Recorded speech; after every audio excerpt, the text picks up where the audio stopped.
The following portion of Daytime Blue Ridge is sponsored by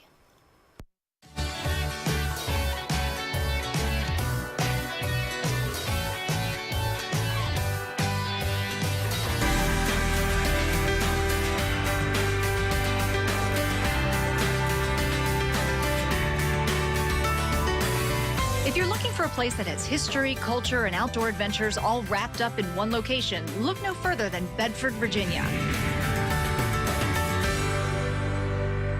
I started my day here at their beautiful Welcome Center to plan my day. I picked up some brochures of places that I heard an awful lot about, but I have never visited, and I was ready for my adventure. I started the day here at Poplar Forest, Thomas Jefferson's retreat house, an octagonal home that Jefferson designed but never completed. Like most Jefferson architectural projects, never quite finished. He began work, as I mentioned, 1806, planning it. He actually helped lay out the original foundation because it was such a problem mathematically to do. And then as he came down, he would spend time here, and the craftsmen, both free and enslaved, would be building the house around him, which probably was fascinating for him. He probably loved that experience. Today, the home is being rebuilt, and visitors here can tour the home exactly as Jefferson imagined it. What you see behind me today is really the completed exterior restoration of the house, back to what Jefferson wanted. The goal is to finish the interior and the landscape around it.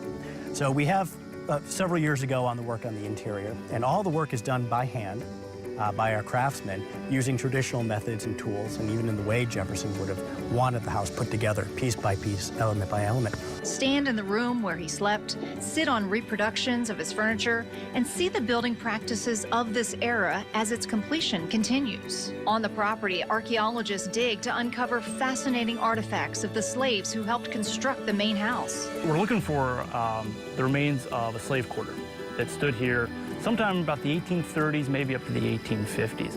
We found this site 2 years ago when in preparation for building a new entrance into Poplar Forest.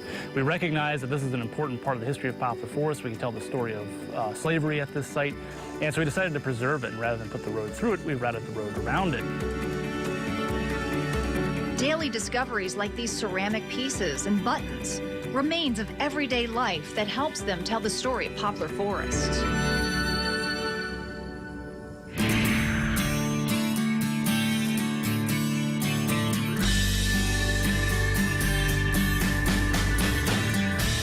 If you enjoy the great outdoors, there is no better place than the Peaks of Otter. The three peaks, Sharp Top, Flat Top, and Harkening Hill, offer amazing hiking opportunities.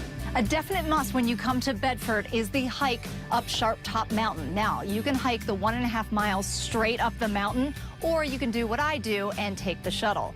Either way, when you get to the top and you take a look at this view, it is definitely worth the effort. You hear from a lot of people that reach the summit up here the words wow or awesome and amazing.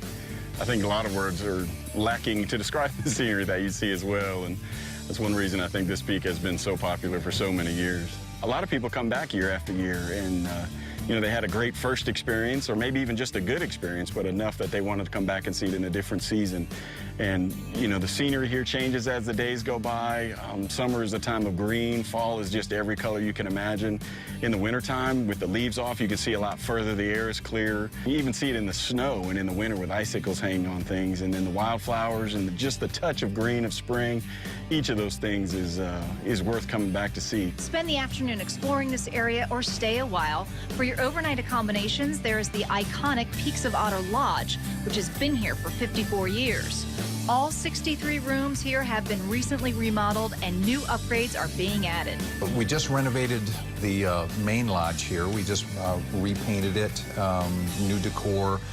We took out the old buffet, put in a brand new buffet and an action station cupola.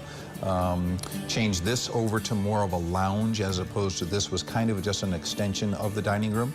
But we've turned this into more of a lounge with nightly entertainment on the weekends. And we put in some Adirondack chairs around the lake.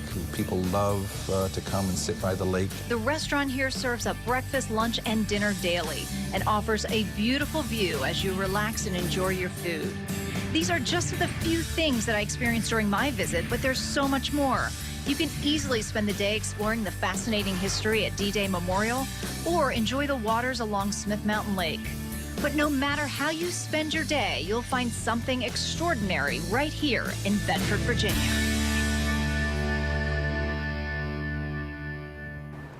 And we didn't even touch the surface on all that you can see and do in Bedford. For more on all that I did and other great ideas, log on to their website at visitbedford.com. And for more on this and other great In a Day's Drive ideas, visit our website at inadaysdrive.com.